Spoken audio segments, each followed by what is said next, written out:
Pertanyaan sekarang, saya yakin Tuhan saya Allah, tapi Allah nggak kelihatan. Ada alasan tak kenapa Allah nggak kelihatan? Ada alasannya. Anda tanamkan baik-baik, ini masalah akidah yang paling penting. Kata Nabi, itu disebutkan dalam banyak riwayat, bahwasanya nabi-nabi pun belum pernah ada nabi yang lihat Allah, termasuk Nabi Muhammad SAW. Kita ambil dalilnya dalam hadis Bukhari.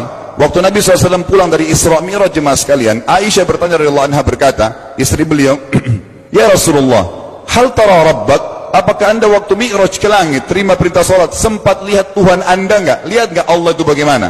Apa jawaban Nabi SAW? Nurun ala nur anna arah. Allah itu cahaya, di atas cahaya, terang sekali, bagaimana saya bisa melihatnya? Artinya Nabi SAW mengatakan, saya sendiri belum pernah lihat bagaimana itu Allah. Contoh sebelumnya Nabi Musa alaihissalam. Nabi Musa waktu menerima wahyu Taurat, itu selama 40 hari, turun Taurat lengkap. Al-Quran 23 tahun baru lengkap. Kalau Taurat 40 hari, nunggu di gunung Tursina. Tursina sebuah wilayah di Mesir sekarang. Itu banyak gunung-gunung batu, ada satu gunung batu yang tinggi, Nabi Musa nunggu di situ. Setiap hari Jibril datang turunin surah, turunin ayat gitu. Setelah berlalu 37 hari dari 40 hari menunggu Taurat turun, Nabi Musa AS tiba-tiba bertanya kepada Allah, mengatakan begini dalam Al-Quran, A'udzu billahi rajim, Rabbi arini anzur ilaik. Wahai Tuhanku, izinkan aku melihatmu. Aku beriman kau ada ya Allah, tapi aku ingin lihat kau bagaimana. Allah menjawab, tidak mau mengecewakan Nabi Musa. Sebagai manusia Allah mengatakan, lan tarani. Perlu anda tahu dalam bahasa Arab jemaah sekalian, ada 3 kosakata la, tidak yang berarti tidak. Ada la biasa artinya tidak, ada lam dengan mim, lam artinya tidak pernah, ada lam dengan nun, lan artinya tidak akan pernah. Allah mengatakan apa? Lan tarani, kau tidak akan mampu melihatku wahai Musa. Tapi Allah nggak mau kecewain Musa. Ternyata Musa selama 37 hari jemaah sekalian kagum-kagum melihat gunung-gunung batu di situ. Pergantian siang malam, burung-burung yang terbang, air yang mengalir di lereng-lereng gunung. Lalu dia mengatakan, Allah mengatakan apa? Walakin unzur ilal jabal, fa in istaqarra makanahu fasawfa tarani. Coba kamu lihat gunung-gunung batu di sekitarmu hai Musa. Kalau mereka bisa menampung kedatanganku, kata Allah, kau akan bisa melihatku. Apa yang terjadi? Allah lanjutkan, falamma tajalla rabbuhu lil jabal, waktu Allah baru niat mau datang, belum datang, ja'alahu dakka, semua gunung batu itu hancur lebur, tidak mampu menampung kedatangan Allah. Wa kharra Musa sa'iqa, lalu Musa pingsan tiba-tiba. Waktu Nabi Musa bangun, langsung ucapkan kalimat, amantu billah, saya beriman pada Allah. Berarti fakta lapangan, nabi-nabi aja belum pernah lihat Allah. Masih pertanyaan lagi jemaah sekalian, kenapa Allah nggak bisa kelihatan? Saya akan jawab dan tolong ini jadikan sebagai pegangan hidup. Ini landasan akidah kita. Kata para ulama, karena anda kalau sholat, anda mengucapkan satu kalimat yang merupakan jawabannya. Allahu Akbar. Allah Maha Besar. Akbar adalah siga mubalaghah dalam Islam. Sesuatu yang melampaui batas. Maha Besar. Kita terangkan. Kata Nabi SAW, perumpamaan bumi yang kalian tinggali ini dibanding dengan langit pertama di atas kepala kalian, ada 7 lapis langit. Allah mengatakan, sab'an shidada, 7 lapis langit yang kokoh. Alladzi khalaqa sab'a samawatin tibaqa, yang menciptakan langit tibaqa bersusun, 1, 2, 3, 4, 5, 6, 7. Allah di atas langit ke-7. Kata Nabi SAW, perumpamaan bumi yang kalian tinggalin dibanding dengan langit pertama di atas kepala kalian, ibaratnya seperti cincin yang dibuang di padang pasir. Jadi kita tidak akan pernah bisa melihat ujungnya langit karena kita sangat kecil, dan ini terbukti secara fakta. Apakah anda sudah tahu bahwasanya miliaran bintang-bintang yang ada di atas kepala anda yang jaraknya sekian miliar tahun dari bumi, dan sekian miliar tahun lebih besar daripada bumi, sekian miliar kali lebih besar daripada bumi, itu semua berada di bawah langit pertama. Manusia tidak akan pernah bisa memegang langit ini dengan telapak tangannya, karena dari sini saja ke Pluto jaraknya 270 tahun. Nggak bakal bisa ada astronot dikirim kena mati di tengah jalan. Jaraknya jauh sekali bintang-bintang, dan semua berada di bawah langit pertama.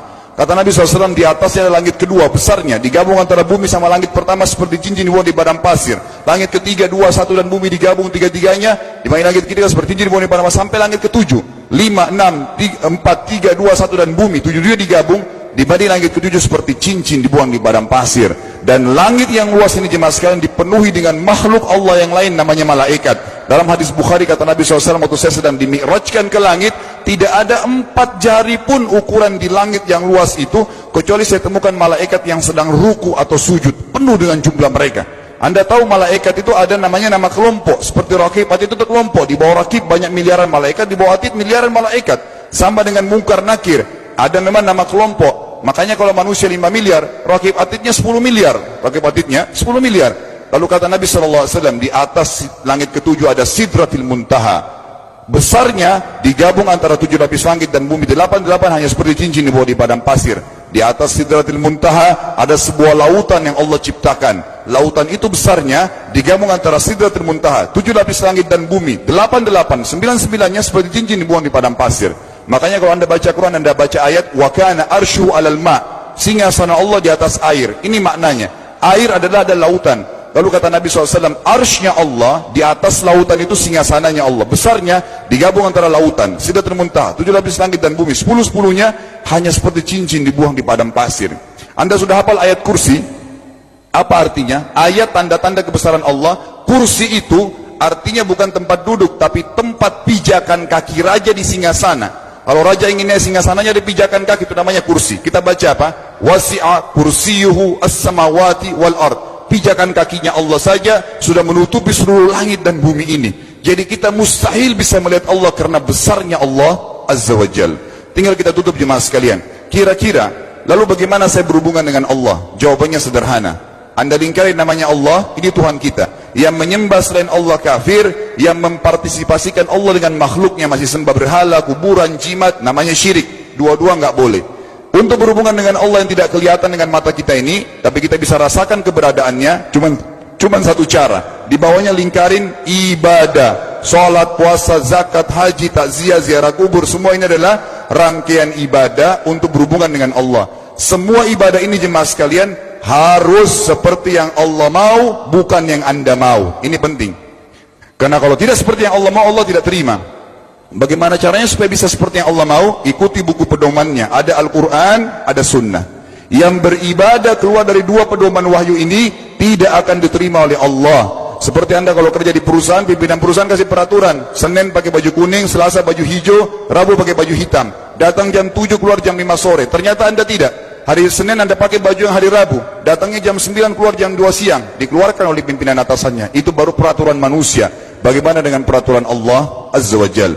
Maka kita simpulkan semua jemaah sekalian adalah, yakinlah Tuhan anda Allah ada, satu-satunya Tuhan. Kalau anda sedang sakit, yang ciptakan anda Allah, yang ciptakan penyakit Allah, yang menciptakan kesembuhannya Allah. Kalau kita sedang musibah sama, kalau kita sudah senang juga sama. Semoga Allah SWT menjadikan kita orang-orang yang senantiasa beriman padanya, dan juga selalu berteguh dalam keimanan tersebut, serta mengikuti syariat.